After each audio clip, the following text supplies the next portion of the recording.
Hello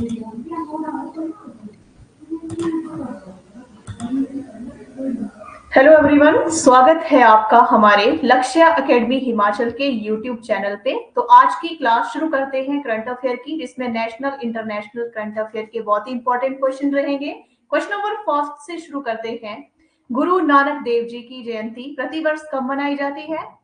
11 नवंबर, 12 नवंबर, 14 नवंबर या 15 नवंबर? तो right answer option D 15 नवंबर। हर साल कार्तिक मास की पूर्णिमा तिथि पर गुरु नानक जयंती मनाई जाती है, जिसे प्रकाश पर्व के नाम से भी जाना जाता है, और ये सिख समुदाय के सबसे बड़े त्योहारों में से एक माना जाता है, और इसे गुरु नानक देव जी का प्रकाश पर्व या गुरु पर्व की भी कहा जाता है। और इस दिन गुरुद्वारे में भजन कीर्तन होने के साथ लंगर भी किया जाता है।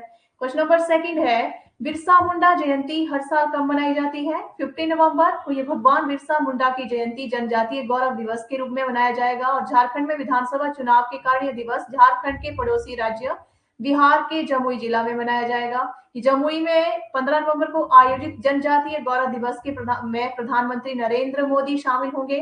बिरसा मुंडा की थीम को लेकर चित्रांकन प्रतियोगिता का आयोजन भी होगा और किया गया था, और इसके विजेताओं को पुरस्कृत किया जाएगा।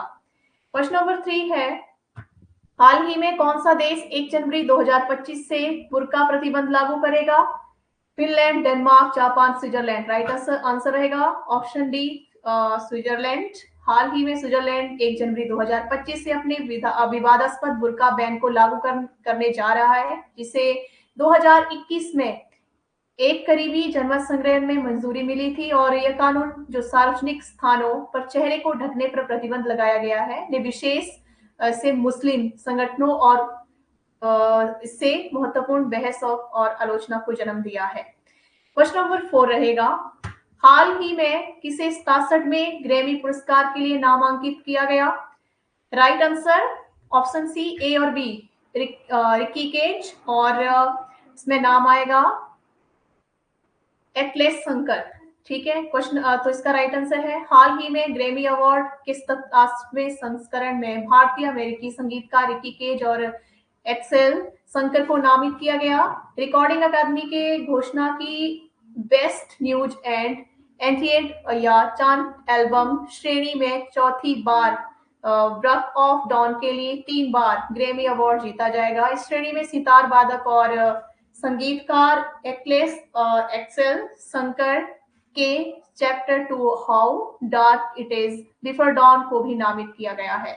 क्वेश्चन नंबर 5 रहेगा, हाल ही में किसने ग्लोबल बायोफ्यूल्स अलायंस सचिवालय के लिए मेजबान देश समझौते पर हस्ताक्षर किए? भारत, भूटान, चीन, श्रीलंका? राइट आंसर ऑप्शन है भारत। हाल ही में जारी एक बयान के अनुसार समझौते पर विदेश मंत्रालय के सचिव दम्मू रवि और पेट्रोलियम और प्राकृतिक गैस मंत्रालय के सचिव पंकज जैन ने हस्ताक्षर किए, जो वर्तमान में जीबीए के अंतरिम महानिदेशक के रूप में कार्यरत है। केंद्रीय मंत्रिमंडल ने समझौते पर हस्ताक्षर और अनुसमर्थन की पहल की मंजूरी भी दी थी। क्वेश्चन नंबर 6 है, हाल ही में किसके उपन्यास द स्टैनिक वर्सेज पर प्रतिबंध हटा, जो लगा था वो प्रतिबंध हटा है? रस्किन बॉन्ड, अरुंधति राय, सलमान रुश्दी? इनमें से कोई नहीं। तो राइट आंसर जो है ऑप्शन सी, हाल ही में दिल्ली हाई कोर्ट ने सलमान रुश्दी के उपन्यास द स्टैनिक वर्सेज पर लगा प्रतिबंध हटा दिया था, क्योंकि कोर्ट ने कहा था कि राजीव गांधी सरकार ने 1998 में कानून व्यवस्था के हवाले में इस किताब के आयात पर प्रतिबंध लगाया था। हालांकि कोर्ट ने कहा था कि सरकार इस प्रतिबंध के लिए जरूरी अधिसूचना पेश नहीं कर पाई।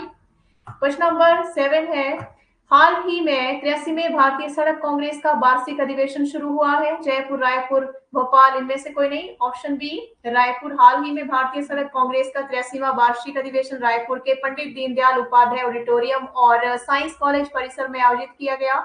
रायपुर के नवीन विश्राम भवन में हुई समीक्षा बैठक में उप मुख्यमंत्री ने अधिकारियों से कहा कि अधिवेशन में शामिल होने वाले अतिथि छत्तीसगढ़ की संस्कृति और यहाँ के विकास के विभिन्न आयामों में अनुभव कर सकें।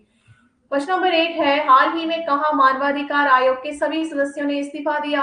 बांग्लादेश, मालदीव, पाकिस्तान, श्रीलंका? Right option Bangladesh. हाल ही में बांग्लादेश में अंतरिम सरकार का गठन हुए 3 महीने हो चुके हैं, लेकिन 3 महीने के बाद भी देश में सब कुछ ठीक नहीं है।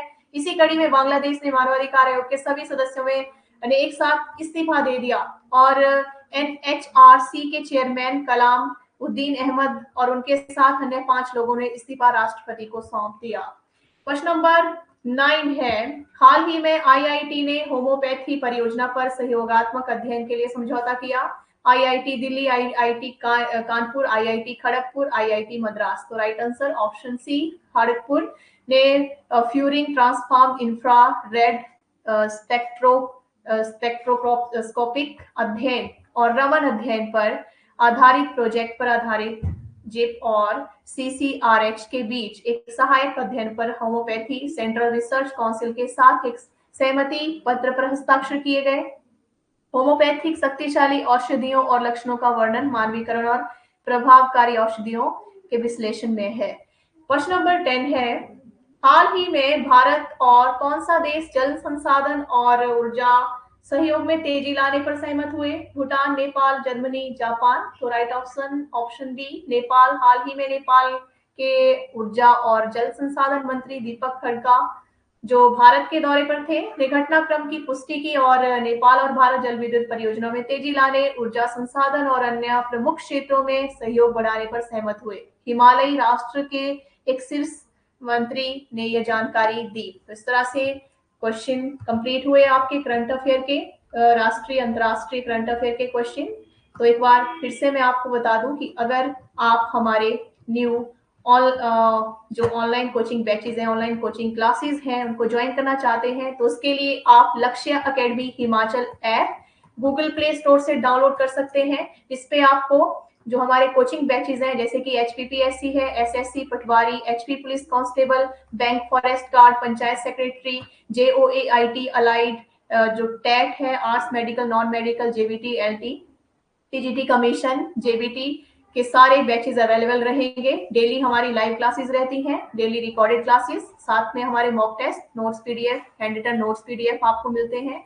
तो अगर आप हमारे ये इनमें से कोई भी कोचिंग बैचेज ज्वाइन करना चाहते हैं तो उसके लिए आप 8894592402 पे हमें संपर्क कर सकते हैं। और साथ में अगर आप हमारी क्लासेस यूट्यूब पे देखना चाहते हैं तो उसके लिए आप हमारा लक्ष्य एकेडमी हिमाचल का यूट्यूब चैनल सब्सक्राइब करें और साथ में वीडियो को ज्यादा से ज्यादा लाइक और शेयर करें। धन्यवाद।